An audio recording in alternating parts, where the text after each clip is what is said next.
क्या वजह है कि विपक्ष ही इतना ज्यादा आशंकित रहता है? मोदी जी की जनता कभी आशंकित नहीं होती है, वो किसी के साथ चले जाए।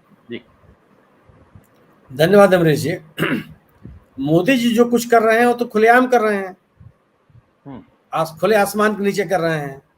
वो भ्रष्टाचारियों की आलोचना भी करते हैं, भ्रष्टाचारियों को अपनी सरकार में मंत्री बनाते हैं, भ्रष्टाचारियों के खिलाफ उनके यहाँ छापे पड़ते हैं और उसके बाद जो मंत्रिमंडल में वो शामिल हो जाते हैं, उनकी पार्टी में शामिल हो जाते हैं, तो उस तरह की गतिविधियां में नहीं होती। मोदी जी ने कभी छिपाया नहीं चीजों को ना, वो तो हम और आप उसकी आलोचना लगातार करते चले आ रहे हैं। इसलिए मोदी जी का जो समर्थक है वो मोदी जी को मान चुका है कि वो तो अवतार पुरुष हैं, देश को प्रगति पर ले जाने के लिए आए हुए हैं, देश के प्रगति पर ले जा रहे हैं। वो जिन सरल ले जा रहे हैं उस रास्ते पर चलने के लिए तैयार, उनके समर्थक, उनको कोई चिंता नहीं है।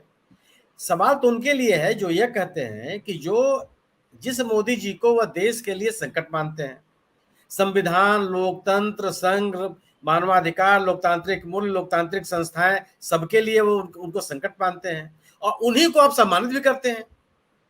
अगर जिस व्यक्ति को लेकर के आप इतने बड़े राष्ट्रीय पैमाने पर विरोध कर रहे हैं, उस व्यक्ति को सम्मानित करने का क्या औचित्य है? मैं मानता हूं कि राजनीतिक कार्यक्रम नहीं था ये, लेकिन जो संस्था इनको सम्मानित कर रही थी उस संस्था के सर्वे शरद पवार जी है और उन्हें सम्मानित किया। अगर सर्वे सर्वा नहीं भी है, मान लेता हूं कि सर्वे सर्वा नहीं है, लेकिन जहां भी ये बैठक हुई, जिसने भी निर्णय लिया, उस बैठक में या उस कार्यक्रम में आप शामिल क्यों नहीं चले जा रहे हैं आप? और अगर आप उनको सम्मानित कर रहे हैं तो उनके विरोध का क्या मतलब है? हम और आप क्यों शिकायत कर रहे हैं कि साहब जिसको आप भ्रष्ट कहते हैं उसके साथ आप मंच शेयर करते हैं, तो जिनका विरोध कर रहे हैं उनका आप सम्मानित क्यों कर रहे हैं? दोनों बातें तो लागू होंगी ना। और अगर आप पूरे राष्ट्रीय पैमाने पर भारतीय जनता पार्टी का नेतृत्व, भारतीय जनता पार्टी के नेता नरेंद्र मोदी जी, प्रधानमंत्री नरेंद्र मोदी जी की दुनिया के मुद्दे को लेकर के आप उनके खिलाफ खड़े हो रहे हैं, सभी पक्षी दलों का एक साथ ला रहे हैं, तो अगर आप इनके विरोध के प्रति प्रतिबद्ध हैं और आपके विरोध में गंभीरता है, तो विरोध जिस व्यक्ति कर रहे हैं उनके साथ मंच शेयर करने की क्या जरूरत है? इसको टाल नहीं जा सकता था क्या? आप ये बताइए ना। आप याद कीजिए अमरीश जी, और आपको तो कम से कम हम लोगों के तुलना में ज्यादा जानकारी है कि मुलायम सिंह यादव कभी भी सांप्रदायिक राजनीति नहीं की, कभी भी वो भारतीय जनता पार्टी को सशक्त होते हुए नहीं देखना चाहते होंगे। लेकिन 2014 का जब संसद खत्म हो रही थी और देश चुनाव में जा रहा था, तो उन्होंने क्या कहा कि नरेंद्र मोदी जी अगली बार प्रधानमंत्री बनेंगे। सदा शहता में ही कहा होगा, शिष्टाचार में ही कहा होगा, और यह बयान आज तक चिपका हुआ है उनके खिलाफ, विरोधियों के खिलाफ। आज भी भारतीय जनता पार्टी कोट करती है कि मोदी, हमको तो मुलायम सिंह यादव जी का भी समर्थन प्राप्त था। तो अगर आप विरोध करते हैं तो आप इस तरह के विरोध के बाद इस तरह के राजनीतिक आयोजन, गैर राजनीतिक ही सही, आयोजन में शामिल होना, मुझे लगता है कि आपके विरोध की धार को कुंद करता है। अगर आप ऐसे लोगों से मिलने के लिए तैयार हैं तो आप जनता क्यों नहीं मिलेगी भाई? जनता को क्यों आप कह रहे हैं कि आप इनके खिलाफ खड़े होइए, आप इनके खिलाफ एक मोर्चा बनाइए, आप इनसे असहमत होइए, इनको मतदान मत कीजिए। आप एक जो भारतीय जनता पार्टी विरोधी लोग हैं वो एकजुट हो। अगर आप एकजुट होने के लिए तैयार नहीं है तो हम क्यों उनके खिलाफ, आम आदमी क्यों उनके खिलाफ हो जाएगा? सबसे बड़ा सवाल तो अब दूसरी चीज कि कितना, अब महाविकास अघाड़ी के नेता आपसे मिलना चाहते हैं, अगर आपके मन में आप क्लियर हैं अपने निर्णयों में, तो उससे मिल क्यों नहीं रहे हैं? अब मुलाकात तक नहीं करते। जब आपको पुणे में खोजते हैं तो आप दिल्ली में रहते हैं, दिल्ली में खोजते हैं तो पुणे में रहते हैं, और उन लोगों इस महाविकास अघाड़ी के प्रतिनिधिमंडल से आप मिलने तक आपने स्वीकार नहीं किया। अगर आप मिल करके आप उनको समझा देते कि ये कारण है मेरे, और स्थिति को स्पष्ट कर देते। आम आदमी इसको स्वीकार नहीं कर सकता अमरीश जी। अगर आप जिसके विरोध में खड़े हैं, जिसके विरोध के लिए आप एक अभियान चलाए हुए हैं, और आपकी पार्टी पार्टी तोड़ने का आरोप जिसके ऊपर आपने लगाया, आपके अपने लोगों को दल बदल करने का जिसके ऊपर आपने आरोप लगाया, महाविकास अघाड़ी की सरकार गिराने का जिस पर आपने आरोप लगाया, उसी नेता को आप सम्मानित भी कर रहे हैं। अगर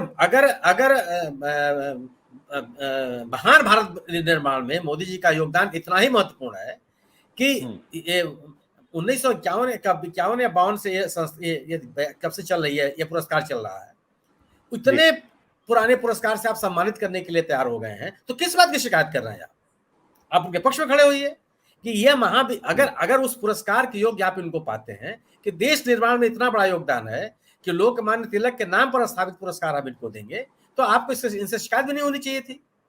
और अगर आप शिकायत करते हो तो आपके विरोध का कोई मतलब नहीं है।